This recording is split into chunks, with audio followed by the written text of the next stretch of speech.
बेबाक खबरों के लिए हमारे YouTube चैनल स्वाभिमान केसरी न्यूज को सब्सक्राइब करें। देश विदेश एवं स्थानीय खबरों के लिए हमारी वेबसाइट पर लॉगिन करें। हमारी वेबसाइट है www.swabhimankesari.com। साथ ही Facebook, Twitter, Telegram, Instagram, LinkedIn पर भी फॉलो कर सकते हैं। धन्यवाद।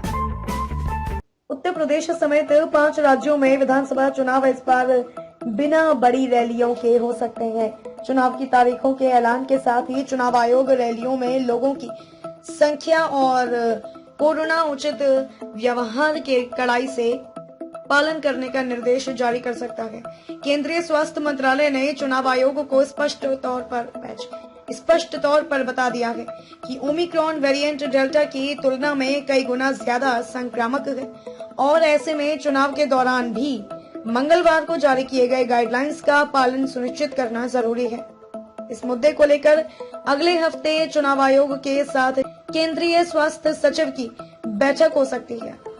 उच्च पदस्थ सूत्रों के अनुसार पिछले हफ्ते चुनाव आयोग ने स्वास्थ्य मंत्रालय के अधिकारियों को तलब कर चुनाव प्रचार के प्रोटोकॉल में बदलाव की जरूरत के बारे में जानकारी मांगी थी, जहां स्वास्थ्य मंत्रालय के अधिकारियों ने कोरोना प्रोटोकॉल की पूरी जानकारी दे दी है, जिनमें मास्क, हाइजीन और सोशल डिस्टेंसिंग का कड़ाई से पालन जरूरी बताया गया है। स्वास्थ्य मंत्रालय के अधिकारियों ने चुनाव आयोग को यह भी बता दिया था कि कोरोना को ओमिक्रॉन वेरिएंट डेल्टा वेरिएंट की तुलना में कई गुना ज्यादा संक्रामक है। ऐसे में कोरोना प्रोटोकॉल में जरा भी चूक करना भारी पड़ सकता है। चुनाव आयोग के साथ बैठक में शामिल मंत्रालय के एक वरिष्ठ अधिकारी ने कहा कि चुनाव प्रचार का प्रोटोकॉल तय करना आयोग का काम है, लेकिन स्वास्थ्य मंत्रालय ने साफ कर दिया है कि इसमें कोरोना प्रोटोकॉल का उल्लंघन नहीं होना चाहिए।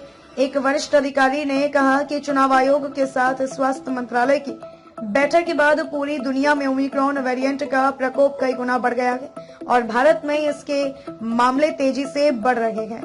इसे देखते हुए मंगलवार को स्वास्थ्य मंत्रालय को राज्यों को नाइट कर्फ्यू और कंट्रोल रूम सक्रिय करने पर विचार करने को कह दिया गया है। ओमिक्रॉन वेरिएंट की ताजा स्थिति और चुनाव के दौरान तीसरी लहर की आशंका को देखते हुए चुनाव आयोग ने स्वास्थ्य मंत्रालय के अधिकारियों को फिर से बुलाया है।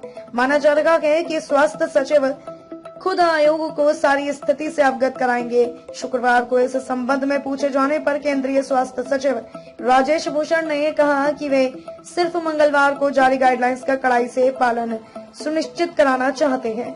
आगे निर्णय चुनाव आयोग को लेना है। दरअसल कोरोना की दूसरी लहर के दौरान पश्चिम बंगाल, केरल, तमिलनाडु और असम में विधानसभा चुनाव के दौरान बड़ी राजनीतिक रैलियों की इजाजत दिए जाने को लेकर चुनाव आयोग को आड़े हाथों लिया गया था।